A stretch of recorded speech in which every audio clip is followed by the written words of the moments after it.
Serangan yang dilakukan oleh pihak Amerika Serikat bersama sekutunya terhadap sejumlah wilayah di Iran, termasuk kawasan permukiman sipil di berbagai kota, telah memicu reaksi keras dari pemerintah Republik Islam Iran.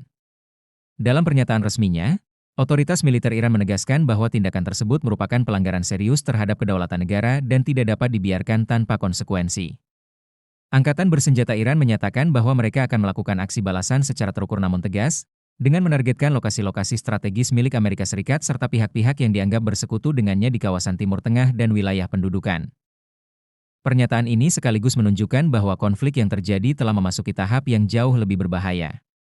Jika sebelumnya ketegangan antara Amerika Serikat dan Iran lebih banyak dipicu oleh isu program nuklir, kini konflik tersebut telah berkembang menjadi perebutan pengaruh geopolitik yang lebih luas. Tidak hanya soal keamanan regional, tetapi juga menyangkut kontrol terhadap sumber daya energi global, khususnya minyak dan gas yang menjadi tulang punggung ekonomi dunia. Konflik yang telah berlangsung lebih dari 1 bulan ini menunjukkan dinamika yang terus meningkat.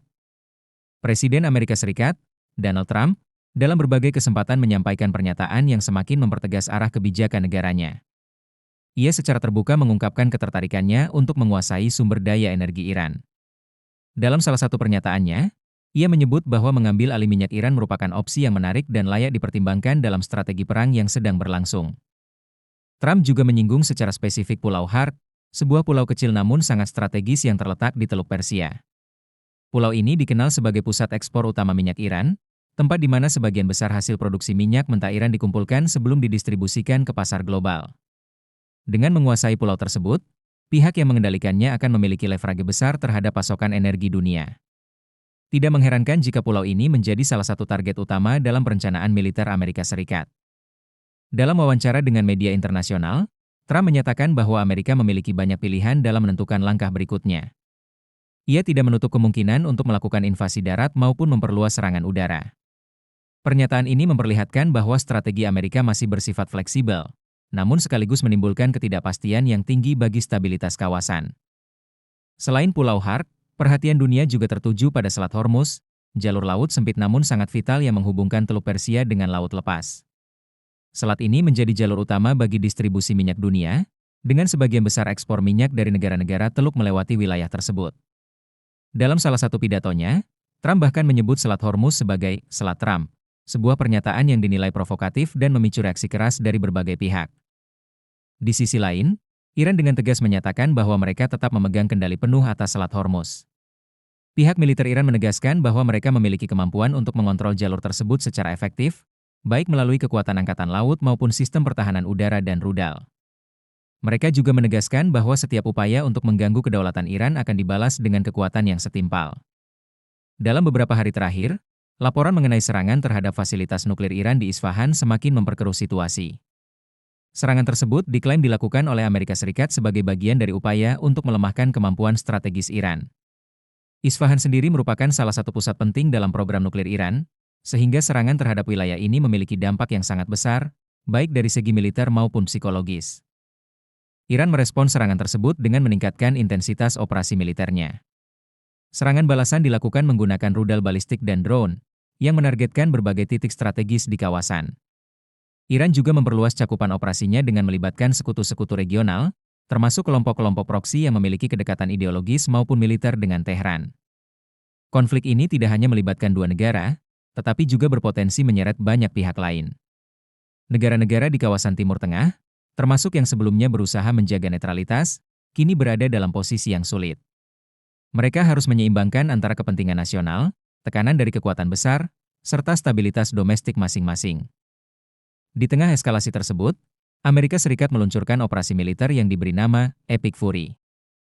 Gedung Putih menyatakan bahwa operasi ini dirancang untuk mencapai tujuan strategis dalam jangka waktu tertentu, dengan estimasi antara 4 hingga 6 minggu. Namun, banyak pengamat menilai bahwa target tersebut terlalu optimistis, mengingat kompleksitas konflik yang ada. Sementara itu, dampak konflik mulai dirasakan secara global. Salah satu sektor yang paling terdampak adalah energi. Ketidakstabilan di kawasan Teluk Persia menyebabkan fluktuasi harga minyak dunia dan meningkatkan kekhawatiran akan terjadinya krisis energi. Beberapa negara bahkan mulai mengambil langkah-langkah darurat, seperti pembatasan konsumsi bahan bakar dan penerapan kebijakan kerja jarak jauh untuk mengurangi penggunaan energi. Indonesia juga tidak luput dari dampak konflik ini. Selain dampak ekonomi, Indonesia juga menghadapi situasi sulit terkait keterlibatan dalam misi perdamaian di Lebanon. Kabar gugurnya beberapa prajurit TNI yang tergabung dalam pasukan penjaga perdamaian PBB menjadi pukulan berat bagi bangsa Indonesia. Kapten Infanteri Zulmi Aditi Iskandar bersama 2 prajurit lainnya gugur dalam serangan yang terjadi di wilayah operasi Unifil. PBB melalui pernyataan resminya mengutuk keras serangan tersebut dan menegaskan bahwa pasukan penjaga perdamaian tidak boleh menjadi target dalam konflik apapun. Sekretaris Jenderal PBB menyatakan bahwa tindakan tersebut melanggar hukum humaniter internasional dan harus segera diselidiki. Pemerintah Indonesia merespons dengan menyampaikan belasungkawa serta mempertimbangkan langkah-langkah strategis ke depan.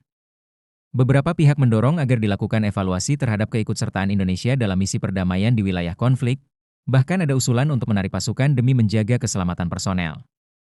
Dalam konteks diplomasi, Indonesia sebenarnya memiliki peluang untuk berperan sebagai mediator. Namun, peran tersebut tidak mudah dijalankan. Kompleksitas konflik, perbedaan kepentingan antar pihak, serta minimnya kepercayaan menjadi tantangan utama dalam upaya mediasi. Dari sisi militer, konflik ini menunjukkan karakteristik perang modern yang mengandalkan teknologi tinggi, seperti drone, rudal presisi, dan sistem pertahanan canggih. Namun, kemungkinan eskalasi ke perang darat tetap menjadi ancaman yang nyata. Jika hal ini terjadi, maka dampaknya akan jauh lebih besar dan berpotensi mengubah peta geopolitik kawasan secara signifikan. Selain itu, konflik ini juga mencerminkan persaingan kekuatan global yang lebih luas.